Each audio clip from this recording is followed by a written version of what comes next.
Bonjour, communauté de Cook Critique, ici Kim, et aujourd'hui, je vous parle de sociaux, je vous parle d'historique de personnages, je vous parle de cohérence, je vous parle surtout de l'habitus, qui est un concept de Pierre Bourdieu.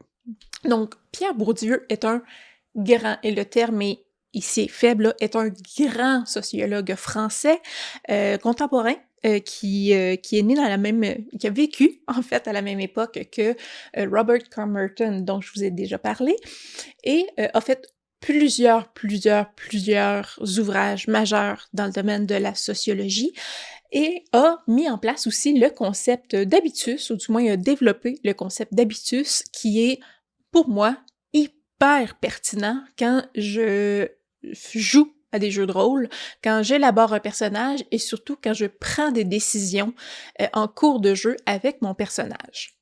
Qu'est-ce que c'est ça, l'habitus? Qu'est-ce que ça mange en hiver, un habitus? Le concept d'habitus de Bourdieu vise à faire le lien entre la socialisation et les actions des individus. Si on revient une étape en arrière, c'est quoi la socialisation? C'est le processus par lequel la personne apprend et intériorise les éléments socio-culturels de son milieu et les intègre à sa personnalité. Par élément socioculturel du milieu, c'est principalement la culture du milieu. Donc, on parle des normes, donc des règles écrites et non écrites. Donc, c'est quoi les règles de politesse, les règles de salutation, c'est quoi les lois, les règlements du milieu dans lequel on habite et qu'on vit, dans la ville et la province et le pays.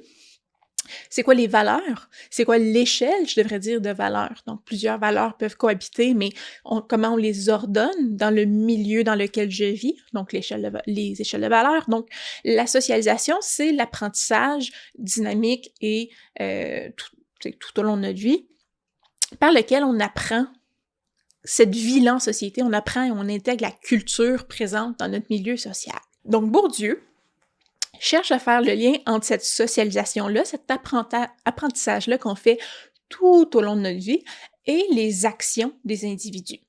Par sa socialisation, puis plus tard par sa trajectoire de vie, là, donc toutes ses expériences de vie, un individu va incorporer lentement un ensemble de manières de penser, d'agir, de se sentir qui se révèlent au fil du temps durables.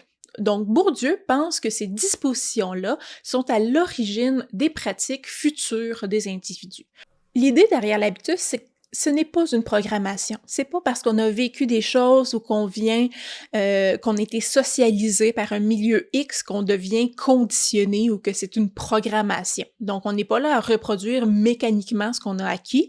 L'habitus, c'est pas non plus une habitude qu'on accomplit là, machinalement. C'est vraiment une façon de structurer l'esprit qui va nous permettre d'agir et de réagir dans de nouvelles situations. Je reprends l'exemple de Shanta que j'ai déjà utilisé.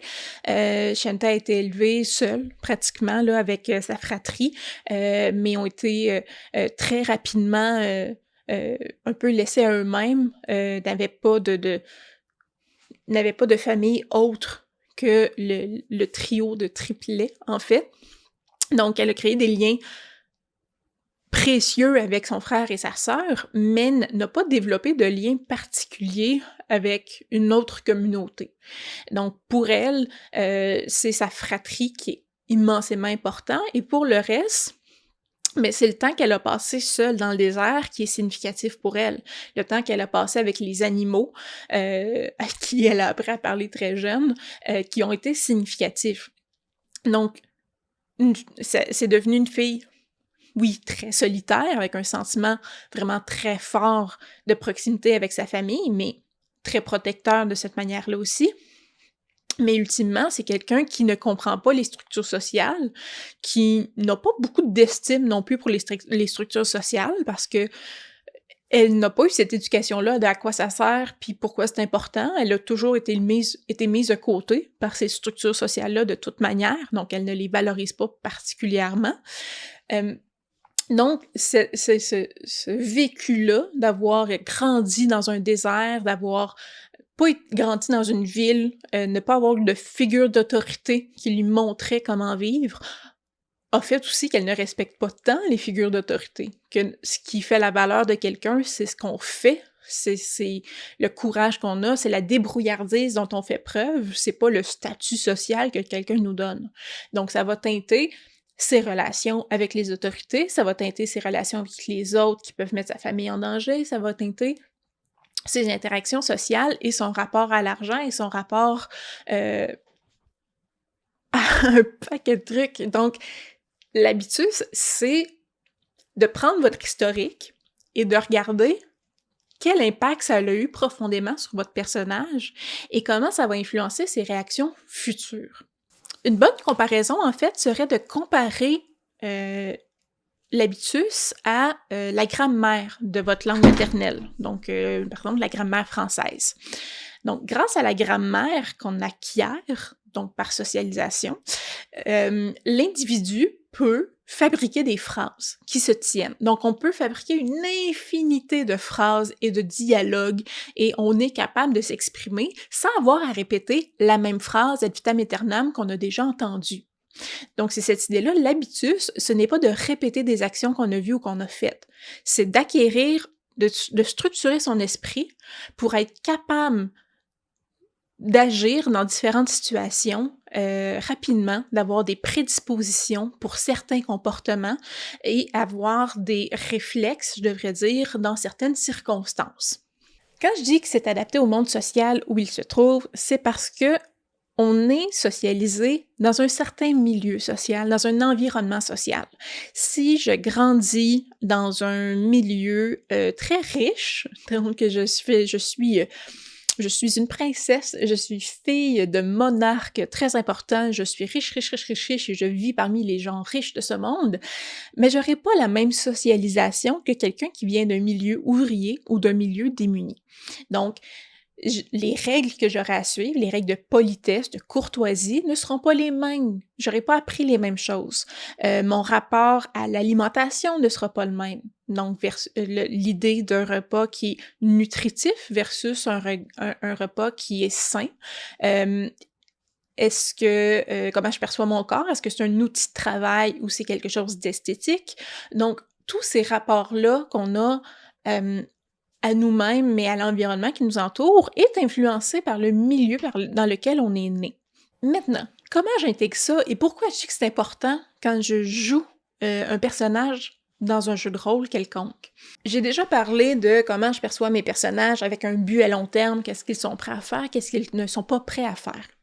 Quand j'imagine mon personnage et quand je crée mon personnage, quand je regarde l'historique de mon personnage ou quand j'y réfléchis, je ne pense pas à celui-ci comme étant des simples cases à cocher de, bon, qui est son meilleur ami, qui est son pire ennemi, quel est l'événement ici aléatoire qu'il a fait dans sa vie. Je le vois plus comme de quel milieu vient mon personnage et comment ça l'a influencé.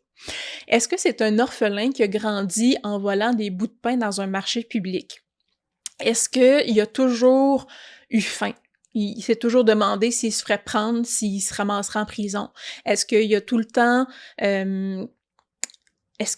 eu peur des gens parce qu'il s'est dit je peux me faire voler mes choses, je peux me faire battre dans une ruelle n'importe quand. Donc est-ce que ça en fait quelqu'un de très craintif et de très solitaire? Donc je pense à l'environnement dans lequel mon personnage a grandi.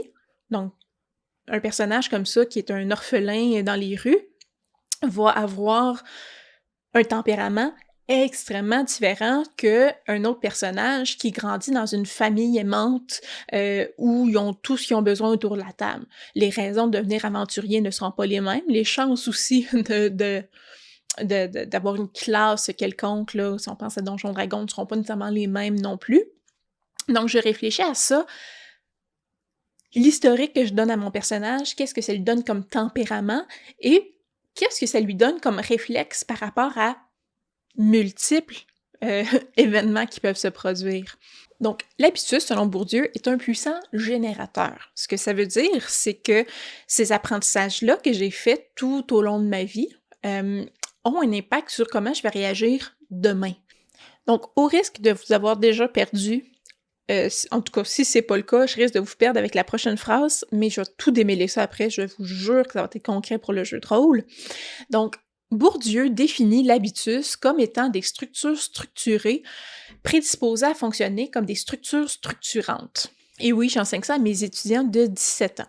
On parle de structure structurée parce que ça vient de la socialisation. On a été éduqués comme ça, on a été élevés comme ça, et donc il y a une structure qui s'est faite dans notre tête et qui a été bâtie. On a créé des fondations dans la manière dont on agit, dont on est, en fonction de notre environnement social, des gens qui nous entouraient quand on était jeune, de l'école qu'on a fréquentée, du quartier dans lequel on a grandi.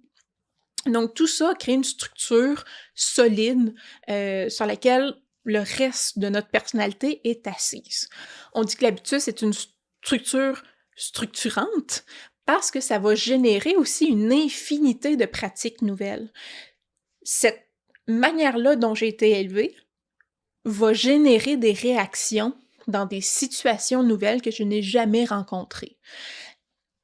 La manière dont je perçois l'éducation en général, en fonction de mon échelle de valeur, va, oui, me faire réagir par rapport à est-ce que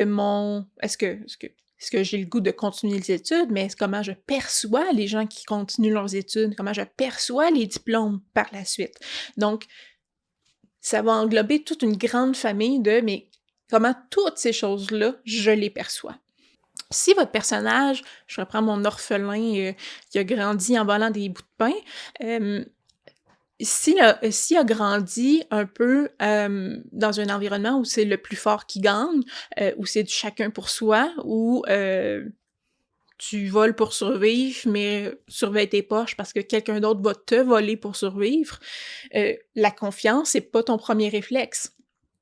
Tu préfères travailler en solo ou du moins, même dans un groupe d'aventuriers, ça prend du temps avant de faire confiance à quelqu'un. Tu vas pas nécessairement jouer contre eux parce que l'idée, c'est quand t'es capable d'avoir des alliés pour t'aider à survivre, t'en profites. Mais t'es tout le temps en train de regarder une voie de sortie pour partir solo si besoin est, pour assurer ta propre survie. Donc ça prend un développement de personnage pour briser ce réflexe-là ou ce schéma de pensée-là. C'est possible, mais c'est en développant qu'on va voir ça. Comme la socialisation en bas âge vient pas juste de nos parents, mais vient vraiment de notre environnement social, donc le quartier qu'on a habité, les amis qu'on s'est fait, qui vient souvent du même quartier que nous, l'école qu'on a fréquentée. Donc, notre environnement, social, mais de proximité, ont un impact aussi important sur ce qu'on va devenir, comment qu'on va percevoir les choses plus tard. Ce n'est pas le travail d'une seule personne, là, ça prend un village pour élever quelqu'un.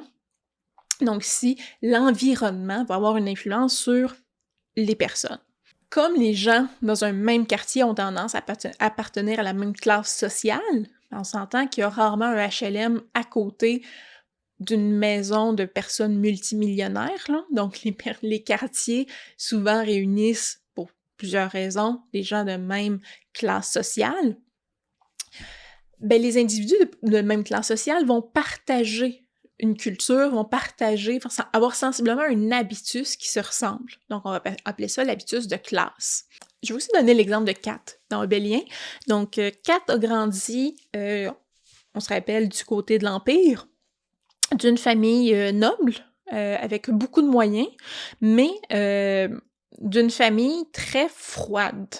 Donc, où le combat, où l'art de la guerre était vraiment importante et où l'amour était très peu présente. Donc, la fierté venait avec le maniement d'armes, et comme Kat était plutôt frêle et pas particulièrement intéressée par le maniement d'armes, donc était un peu le souffre-douleur de son frère et de son père aussi. Donc le fait qu'il a grandi dans cet environnement-là, dénué d'amour carrément, et où le combat était priorisé, a fait que quand que Félix a commencé la campagne, son personnage, Alphonse, Kat de la Fine Plume, levait le nez sur le combat physique, trouvait ça puéril et gardait les mêmes prédispositions qu'il a développé quand il était petit, à dire ce n'est pas la valeur au combat physique qui est importante, c'est la débrouillardise et c'est la jugeote d'esprit, c'est la vitesse d'esprit qu'il faut prioriser. Il y a rien de brillant à savoir se battre, c'est la vitesse des mots et l'intelligence qui doit prévaloir. Donc, l'éducation qu'il a eue a créé des relations plus tard, et créé un rapport au monde plus tard qui est cohérent et pertinent et qui l'a maintenu jusqu'à temps que des événements marquants changent son rapport au monde. De la même façon, lui, développer des relations sociales, c'était loin d'être sa priorité. La confiance, c'était long avant qu'il la développe parce qu'il a rarement vécu ça tout au long de sa vie, l'idée de créer des relations stables, des relations respectueuses, la confiance. Donc, parce qu'il a pas, on pourrait dire, appris ça étant jeune, il a pas eu ça dans son environnement, le reproduire par la suite a été extrêmement difficile. Et ses premières relations, ou sa première relation, on a vu très significative dans Bélien, était avec Grain Blanc qui peut être associé aussi avec une autre personne hyper importante dans son passé. Donc c'est tout le temps ces rappels-là entre l'historique et le passé, la jeunesse de votre personnage, avec ses comportements, ses choix, ses relations qu'il fait maintenant, qui fait que l'habitus, pour moi, est au cœur même d'un personnage cohérent. Ce n'est pas de reproduire ce que votre personnage a déjà vécu, mais d'utiliser ce qu'il a déjà vécu et comment il a été éduqué quand il était jeune pour justifier ses réactions qu'il a maintenant. L'idée vraiment de passer du temps à imaginer l'histoire de votre personnage, mais de pas juste votre personnage comme un petit, petit chat isolé qui a pas de relation avec le monde, mais d'imaginer l'histoire de votre personnage, c'est d'imaginer les relations qu'il y avait avec le monde autour de lui quand il était jeune. Et c'est ces relations-là qui vont définir comment il agit maintenant. Je vais pas m'en dire que l'historique d'un personnage, ce n'est pas une liste de choses qui est arrivée à notre personnage. C'est pas une liste d'ennemis ou d'amis. L'historique de notre personnage, c'est de contextualiser l'environnement dans lequel il a grandi et comment ça a un impact sur ce qu'il fait aujourd'hui et ses réactions et ses manières de penser. Ou, comme dirait Bourdieu, l'ensemble des dispositions, schèmes d'action et de perception de l'individu. Donc voici Bourdieu. Bourdieu n'est pas l'auteur, le sociologue le plus accessible, on va dire ça comme ça. N'en demeure pas moins que Bourdieu est un sociologue hyper important dans le domaine des sciences sociales en général. Et l'habitus est vraiment un concept clé si on veut étudier l'être humain, si on veut étudier le fait social aussi, c'est un concept primordial. Je trouve que Bourdieu et le concept d'habitus est encore plus pertinent quand on pense justement à la notion d'historique de nos personnages, parce que ça justifie créer un historique riche, un historique qui n'est pas juste centré autour de 2 événements et 3 personnes, mais de penser au contexte global dans lequel notre personnage est né et dans lequel il a évolué avant d'arriver à la campagne. Donc, ce tour d'horizon-là qu'on fait de l'histoire de notre personnage lui donne beaucoup de profondeur, nous permet de répondre plus facilement à des questions quand on se fait poser des questions sur notre passé, mais aussi sort notre histoire de l'anecdotique, sort de la personne que j'aime pas ou l'événement que je ne veux pas mentionner. Donc, on sort de l'anecdote pour donner vraiment afin de créer un personnage en 3 dimensions. Alors voilà, c'était mon petit topo sur l'habitus de Bourdieu, oui. Donc si vous avez des questions, et ça se peut que vous en ayez après avoir vu cette vidéo-ci, n'hésitez pas, écrivez-les en commentaire, ça va me faire plaisir de répondre à vos questions. Si vous voulez être au courant de quand une prochaine vidéo sort, abonnez-vous à la chaîne, sélectionnez la petite cloche là, pour avoir les notifications. La prochaine vidéo que je vais faire sur le sujet, sur le grand domaine de la sociologie, est encore à l'aide de concepts de Bourdieu. On va parler de classe sociale et de capital de classe. Qui a un impact, oui, avec l'habitus, mais qui va servir aussi beaucoup pour l'historique de personnages. Donc, encore une fois, on donne du jus et de la richesse à la création de notre personnage et à son historique. Et si vous avez aimé la vidéo, faites un petit pouce, cliquez sur le petit pouce en l'air, c'est tout le temps encourageant. Et finalement, si vous avez quelques piécettes dans les poches, vous pouvez venir nous encourager sur Patreon et avoir nos vidéos en avance et quelques exclusivités. Sur ce, amusez-vous à créer vos personnages, à leur donner de la profondeur et à leur donner une vie intime et personnelle à l'extérieur de votre campagne de jeu de rôle. Et on se dit à la prochaine fois. Bye!